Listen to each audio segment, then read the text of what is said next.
Kemudian yang ketiga burung hudhud. Ini susah digambarkan juga. Antum lebih baik buka di YouTube. Ketik burung hudhud kelihatan. Burung hudhud ini burung yang di bagian kepalanya juga ada seperti mahkotanya. Indah sekali kelihatan burung hudhud itu. Dan ini yang Allah sebutkan dalam surah An-Naml. Ya. Surah tentang semut. Ya. Semut juga tadi disebutkan. Ada surah semut ya. Surah nomor 29 itu. Di situ disebutkan tentang kisah Sulaiman alaihissalam dengan semut, dan ada sebelumnya disebutkan kisah Nabi Sulaiman sama burung hudhud ini. Jadi di antara pasukannya Nabi Sulaiman burung hudhud. Dan Nabi Sulaiman setiap hari selalu memeriksa pasukannya dari jin, dari manusia, dari hewan-hewan. Pas Nabi Sulaiman cek-cek ada satu burung hudhud hilang, nggak ada nih. Maka Allah ceritakan dalam Al-Quran itu. Wa tafaqqadat tayr, maka Sulaiman pun kehilangan burung itu. Baru dia bilang, malila aral hudhuda am kana minal ghaibin. Kenapa saya enggak lihat burung hudhud? Kenapa dia termasuk orang yang tidak ada? Maka semua pasukan Nabi Sulaiman tidak ada yang tahu kemana burung hudhud ini. Gitu kan? Terus Nabi Sulaiman marah pada saat itu. Kalau dia datang nanti, dia harus membawa alasan yang benar. Kenapa dia tidak ada? Kenapa dia tidak hadir pada saat saya absen? Atau kalau tidak, saya akan siksa dia dengan siksaan yang menyakitkan. Gitu. Maka datanglah burung hudhud, lalu Allah ceritakan. Nabi Sulaiman tanya, kenapa kau nggak ada? Dia bilang, saya telah pergi ke satu negeri. Rupanya sebagian athar menyebutkan burung hudhud ini ketemu sama hudhud yang lain, gitu kan? Burung yang lain yang kebetulan beda wilayah sama Nabi Sulaiman. Nabi Sulaiman AS tinggal di Palestina, di negeri Syam. Ada burung hudhud yang datang dari negeri Yaman lewat. Seperti kalau kita manusia ketemu sama satu orang, ngobrol, terus kita diajak ke kampungnya dia atau kotanya dia. Rupanya burung hudhudnya Nabi Sulaiman ini diajak oleh burung hudhud yang dari Yaman untuk ke sana. Mereka berbicara, dan ini semua perlu diketahui ya, semua makhluk Allah selain manusia dan jin itu beriman pada Allah. Burung-burung, semut, serangga ini semua tahu Tuhannya. Ya. Manusia sama jin saja, dan manusia jin juga ini cuma pembangkang-pembangkang saja yang tidak beriman. Ya. Yang umumnya semua manusia beriman. Sekarang populasi manusia 7,5 miliar, 6 miliarnya itu tahu Allah. Walaupun ada Yahudi sama Nasrani di situ. Yang jelas burung hudhud ini rumahnya diajak oleh temannya hudhud yang lain menceritakan di negeri saya itu. Ya, maka saya tanya dari mana? Terus kemudian yang dari Yaman mengatakan, oh kalau di negeri saya ada seorang ratu perempuan yang berkuasa yang cerita Balqis, gitu kan? Maka akhirnya pergilah dia ke sana, dia heran melihat kerajaan Balqis yang luas segala macam, dan akhirnya dikumpulkanlah informasi, dia pulang. Waktu dia pulang, Nabi Sulaiman tanya, kamu dari mana? Diceritakan dalam surah An-Naml, maka dia pun mengatakan, Ji'tuka min saba'in binaba'in yakin, aku datang dari negeri Sabak membawa informasi yang pasti. Ya, sesungguhnya di sana ada seorang wanita yang berkuasa, kemudian dia sangat dipatuhi oleh kaumnya dan mereka menyembah matahari selain Allah. Maka Nabi Sulaiman pun mengatakan, kalau begitu saya akan pastikan informasi. Benar atau tidak nih apa yang kau bilang? Bawa suratku ini. Ya. Lempar surat itu ke ratu itu. Maka hudhud memegang surat tersebut lalu dibawa ke istananya Balqis. Isinya itu, innahu min Sulaiman wa Bismillahirrahmanirrahim alla ta'alu alaihi wa atuni muslimin. Hudhud lempar surat itu dari lubang tempat singgasananya Balqis, dilempar ke depan singgasana tersebut, lalu hudhud sembunyi mendengarkan apa yang diucapkan oleh Balqis sama orang sekitarnya. Balqis lihat surat itu mewah sekali, bagus, dari kulit hewan. Terus dibuka tulisannya, ya, sesungguhnya dari Sulaiman, inna min Sulaiman wa inna bismillahirrahmanirrahim. Isinya adalah dengan nama Allah yang Maha Pengasih lagi Maha Penyayang. Datanglah kepadaku, kata Sulaiman, ya, dalam keadaan patuh. Allah ta'alu alaihi wa atuni muslimin. Janganlah kalian sombongkan diri terhadapku dan datang kepadaku dalam kondisi menyerah. Seperti itulah suratnya. Maka terjadilah kisah Balqis kemudian berdiskusi dengan orang-orang di sekitarnya. Berilah aku pendapat, ini ada surat yang agung jatuh padaku. Maksudnya karena mewahnya, surat itu bagus. Kelihatan memang bukan dari orang sembarangan. Nabi Sulaiman AS siapkan kulit khusus dan surat khusus itu. Kemudian dia pun berkata, berikan pendapat. Rupanya para pengawal-pengawal Balqis tidak tahu Nabi Sulaiman AS, dan mereka itu kerajaan besar di negeri Sabak.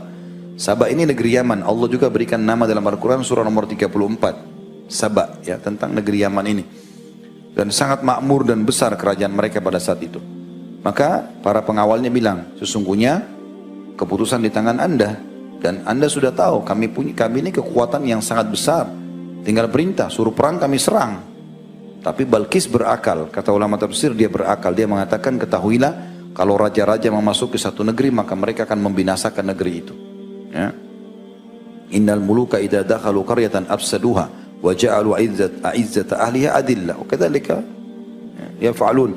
Jadi kalau raja-raja masuk ke satu negeri, pasti mereka akan menghancurkannya dan menjadikan orang yang mulia jadi rendah. Dan begitulah mereka lakukan. Wa inni mursilatun ilaihim bihadiyatin fanadratun bima yarji'ul mursalun. Dan aku akan coba kirimkan hadiah kepada mereka. Kita lihat bagaimana responnya. Rupanya Balkis mengambil peti-peti emas, isinya emas-emas yang banyak yang dianggap oleh penduduk Yaman paling mahal. Ya, kemudian disuruhlah bawa itu ke Nabi Sulaiman alaihissalam. Dibawa juga dengan orang-orang yang pengawal-pengawal yang berotot, yang badannya besar, datang ke sana untuk menunjukkan kekayaan Balkis dan juga kekuatan militernya. Pas tiba di Nabi Sulaiman alaihissalam, pengawal-pengawal Balkis langsung ciut, kaget melihat. Karena semua istana Sulaiman alaihissalam umumnya dari kaca. Ya. Dan Nabi Sulaiman alaihissalam orang yang tinggi kekar, orangnya tampan, gitu kan, dan kerajaannya besar. Nabi Sulaiman sudah tahu ada utusan datang, disusun pasukan-pasukannya dari manusia, dari hewan-hewan, semuanya patuh pada Sulaiman alaihissalam. Maka pengawal Balkis faham kalau ini kerajaan yang sangat besar, bukan main-main, pasti kalah mereka.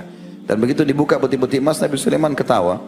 Nabi Sulaiman alaihissalam mengatakan, atumiduna di bimal wa ma atani Allah khairan mimma atakum. Apakah kalian mau menggiurkan aku dengan harta ini? Apa yang Allah kasih lebih baik daripada apa yang kalian miliki? Pulang sekarang, bilang sama ratumu, aku akan datangkan pasukan yang tidak akan pernah bisa dikalahkan.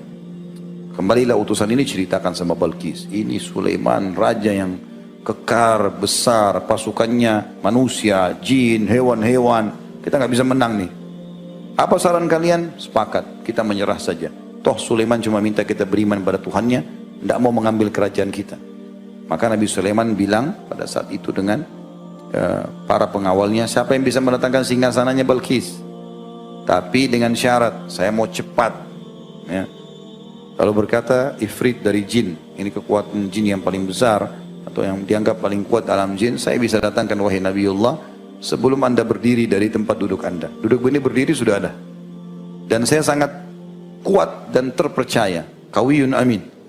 Artinya saya kuat bisa datangkan itu seketika dan memikulnya. Serta amin artinya kata ulama tafsir, saya tidak akan ambil permatanya satupun. Karena singgasana Balkis penuh dengan permata. Karena orang kaya.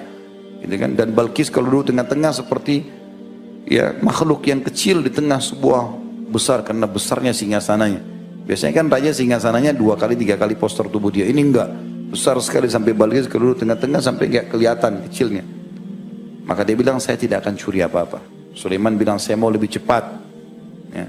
Ada satu orang manusia dari keluarga Nabi Sulaiman alaihissalam yang menghafal kitab Zabur dan rutin berzikir kepada Allah SWT. Ibnu Katsir sebutkan jenis zikir yang disebutkan. Gitu kan? Tapi ini sebagian ulama mengatakan, ini karamah yang Allah berikan khusus untuk orang itu. Dia bilang, ya Nabi Allah, saya bisa datangkan sebelum matamu berkedip. Kita lagi buka gini, kedip begini sudah ada.